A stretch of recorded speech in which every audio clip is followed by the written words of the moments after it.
Salve, salve galera do Central HQs, bem-vindos a mais um vídeo resenha aqui do canal. Eu me chamo Fernando e hoje nós vamos falar de Tarzan, o Senhor da Selva, publicação da editora Pipoca e Nanquim. Material que para chover no molhado tá belíssimo. Em termos de acabamento gráfico, a edição caprichadíssima. Adorei a arte de sobrecapa, né?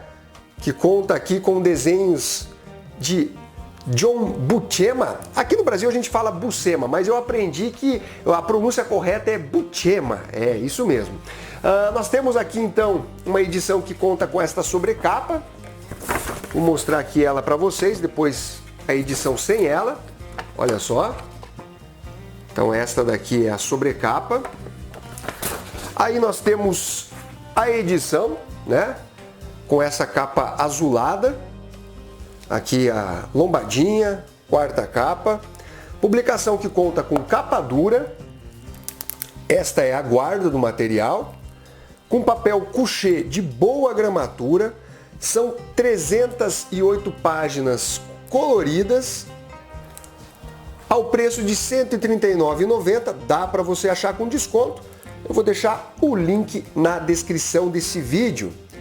Esse material aqui, ele traz compilado as edições 1 a 14 e mais o anual com roteiros da dupla Roy Thomas e arte de John Buscema. Eles que são lendários, né? E foram justamente convidados pela Marvel Comics a escrever as histórias do Tarzan por conta do trabalho que eles fizeram em Conan o Bárbaro. A Herbie, que detém os direitos de publicação do Tarzan, que é do Edgar Rice Burroughs, o criador do personagem, entrou em contato com a Marvel Comics lá em 1976, querendo que a editora publicasse, né, as histórias aí do Senhor da Selva. E eles queriam especificamente que fosse pelas mãos dessa dupla infalível. E agora chegando ao Brasil de forma inédita pela editora... E agora nós temos essa publicação inédita chegando ao Brasil numa parceria da Dark Horse e da Herbie com a editora Pipoca e Nanquim. Para vocês terem uma ideia, no formato encadernado, compilando essas 14 edições que pega justamente a fase do Roy Thomas com a arte do John Buscema, saiu somente lá na França em preto e branco. E agora ela chega ao Brasil totalmente colorida. Galera, a publicação ela começou lá em 1977 e o Roy Thomas, conforme consta aqui nos extras, onde ele explana um pouquinho, né, sobre a admiração que ele tem em relação ao personagem, ao Edgar Rice Burroughs, né, o criador do Tarzan, e também outros trabalhos de personagens icônicos que ele fez. Ele comenta que era preciso fazer algo diferente do que já havia sido apresentado em outras mídias, seja na TV, seja em desenho, seja em seriado. Eles queriam realmente trazer histórias inéditas na forma de adaptação em quadrinhos. E aí que o Roy Thomas chega à conclusão que seria interessante adaptar Tarzan e as Joias de Opar e não trazer todo aquele lance de origem do personagem, né, na sua primeira história e tudo mais. Até porque o Tarzan, ele já era muito e muito conhecido. O texto de abertura, que é do Alexandre Calari, é muito bom, galera.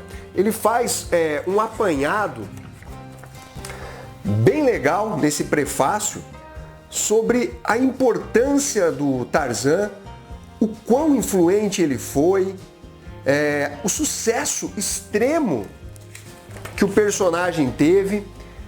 Então, ele já na abertura contextualiza muito, né, todo esse lance envolvendo o Tarzan.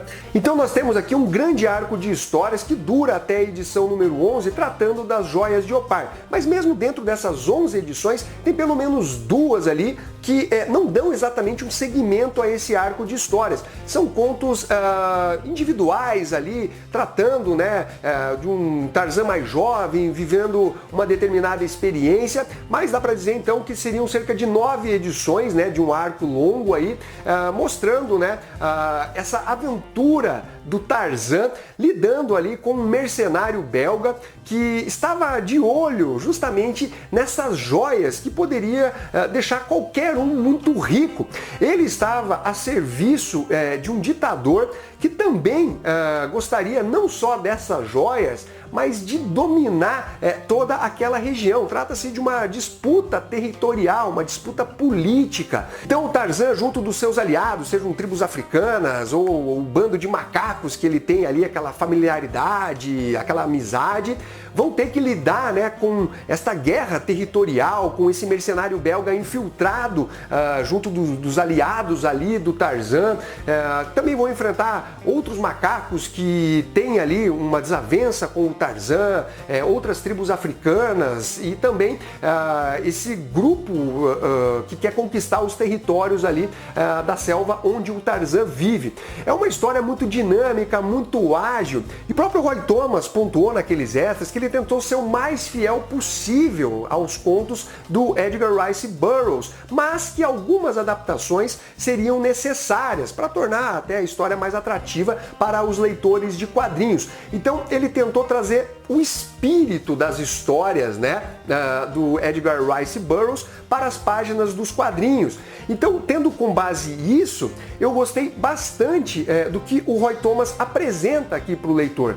Então ele cria situações bem interessantes dentro desse contexto do universo de Tarzan, de um homem que fala com animais, com macacos, como por exemplo, a partir do momento que a Jane, né, a namorada do Tarzan, ela acaba sendo sequestrada, ele quer que outros macacos auxiliem ele nessa busca. Mas macacos, eles não têm exatamente a mesma inteligência de um ser humano. Assim, durante essa jornada em busca da Jane, o Tarzan precisa lidar com as distrações, né, dos seus parceiros macacos, que de repente encontram uma presa, uma árvore frutífera e fica ali comendo, olhando para o alto. Aí ele precisa lembrá-los que eles têm uma missão. Então mostra essa paciência do Tarzan, o lado humano dele, né, em encontrar os livros, o diário do seu pai lá na cabana. Tem também, obviamente, mas de uma forma muito resumida, a explicação da origem do Tarzan, quando a Jane está conversando com esse mercenário belga, que eles não sabiam que era um mercenário. Então essa origem ela é introduzida de uma forma mais rápida, sem ficar exatamente perdendo tempo. Não é porque se trata de uma nova publicação do Tarzan que precisa se iniciar tudo de novo. Não, já conhece o personagem, né? Basta ali você dar simplesmente uma breve luz ali sobre como surgiu o personagem. Além disso, mostra o jovem Tarzan, né, crescendo, tendo mudanças de comportamento por estar se tornando adulto e as diferenças que ele tem, inclusive, com os seus irmãos macacos. Enquanto ele era criança, ele brincava, aprontava ali, tipo pegadinhas e tal. E o humor dos macacos não acompanhou esse humor do Tarzan, que mesmo na fase adulta continua ali querendo se divertir e brincar, e os macacos já são mais agressivos e tal. Então eu acho interessante como o Roy Thomas ele tem esse cuidado, né, de não tratar exatamente os macacos ali, os seres selvagens, como mentes brilhantes, né, que acompanham o Tarzan em seu raciocínio ou coisas nesse sentido. Até a questão de enfrentamento do Tarzan, quando ele vai enfrentar uma fera muito selvagem, tipo um leão, o Roy Thomas deixa claro que, de mãos nuas, o Tarzan seria incapaz de enfrentar aquela fera por mais de 10 segundos. Então ele toma todo esse cuidado e isso acaba tornando a história mais real para o leitor, né? Sem grandes exageros. E também a primeira paixão do Tarzan, que obviamente foi uma macaca, mas não mostra ali ele se relacionando diretamente, pelo menos. Então eu acredito que a dupla, mais uma vez, com sucesso, a dupla infalível, conseguiu entregar aí mais um trabalho muito legal, adaptando, né, um clássico aí da literatura para os quadrinhos. Em relação à arte de John Buscema, nem preciso dizer que ele desenha muito, que dá um grande dinamismo para as páginas. Ele que tem um estilo artístico mais realista, né, inspirado entre grandes nomes dos quadrinhos como Alex Raymond, né? Olha só. Os animais muito bem desenhados, as cenas de ação. toda a movimentação do Conan, as expressões de raiva. E obviamente, em alguns pontos você vê uma certa similaridade com relação ao Conan, né, do próprio John Buscema. Mas você percebe que o Tarzan ele é mais esguio e também um pouco mais magro, menos musculoso, né, do que a versão do Bárbaro. Então eu achei que funcionou muito bem a arte do John Buscema à frente do Senhor da Selva. Lembrando que Tarzan já teve grandes desenhistas como Joe Kubert, Russ Manning, que tiveram publicações lançadas aqui no Brasil pela editora Devir e que vão ter resenha aqui no canal Central HQs em breve. Também vou falar do Tarzan desses artistas. As cores também são bem bonitas, muito bem aplicadas. Olha só, trazendo essa ambientação da selva africana. Muito bom o trabalho artístico aí desse grande mestre dos quadrinhos. E além, né, daquele final com os comentários do Roy Thomas, nós temos aqui a língua dos grandes macacos, como eles chamam, né, as coisas que tem ali na selva, ou as pessoas também. Então você tem aqui, ó, ado é perder, abu, joelhos, ajoelhar, tudo com a arte referenciada aqui de John Buscema. Então é um complemento interessante e legal. Aqui mostrar alguns pin-ups, ilustrações aí feitas pelo John Buscema. Aqui também os esboços. E tem uma passagem aqui que mostra que não é de hoje que existem leitores meio abobados, vamos dizer assim. Imagine, a publicação ela começou lá em 1977. Aí mandavam cartinhas para o Roy Thomas falando: meu Deus, você está vendo que você está colocando a morte de animais que estão em extinção, como isso?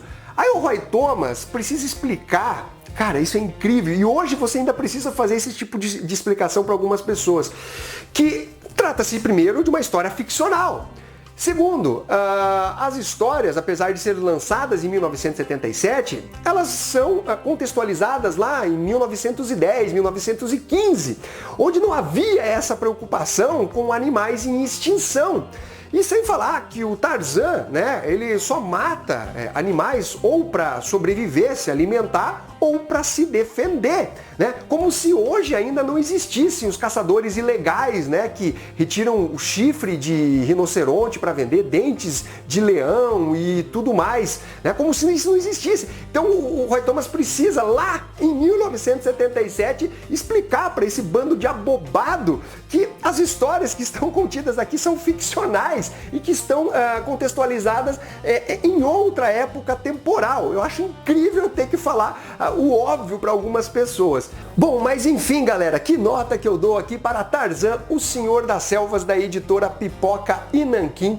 Eu dou a nota 8,5. Realmente um material muito legal, que me divertiu, achei as histórias bem escritas, bem desenhadas. Então fica a dica para vocês aí desse material, que é uma publicação, galera, que praticamente é exclusiva do mercado mundial, né? Nós estamos falando de uma edição colorida, uma edição que vai trazer todas essas histórias escritas por Roy Thomas com desenhos de John Buscema. Falando aqui um adendo, que basicamente o Roy Thomas saiu da publicação depois da edição número 14, porque ele estava muito atarefado e ele precisava escolher, né, quais personagens ele ia continuar escrevendo. E aí ele opta por continuar, né, escrevendo Conan e também a Red Sonja, a Sônia, né, que o pessoal fala. Eu gosto de falar Red Sonja.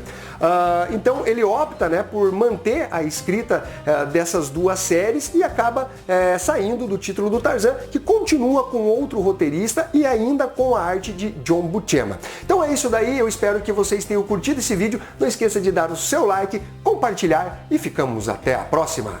Fui!